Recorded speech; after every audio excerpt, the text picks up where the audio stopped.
Сәлеметсіңдер ме балалар, көркем еңбек сабағын бастаймыз. Таза ауадағы ойын түрлері. Бүгінгі сабақта ойынның түрлерін, олардың адамға пайдасын білетін боласыңдар. Сен денің сау болу үшін таңертең жаттығу жасап, спортпен шұғылдану керек екенін білесің. Таза ауада көбірек серуендеу қажет. Балалар қозғалып, секіріп, жүгіргенді жақсы көреді. Мұндай ойындар ептілік пен шымырлығыңды арттырып, шынықтырады. Денсаулығыңа пайдасы зор. Суретшілер балалар ойыны тақырыбын жиі бейнелейді. Суретшілер бұл туындыларда қандай көңіл күйді беруге тырысқан?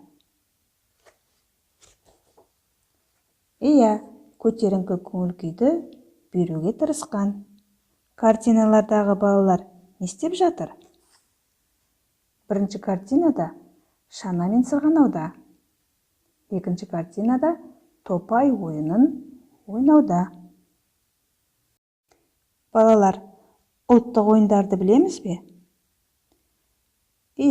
Қыз қуу, көкпар, асық ойнау, сақина салу, соқыр, теке ойындары бар. Өздеріңізге ұнаған ұлттық ойындар туралы сурет салуға болады.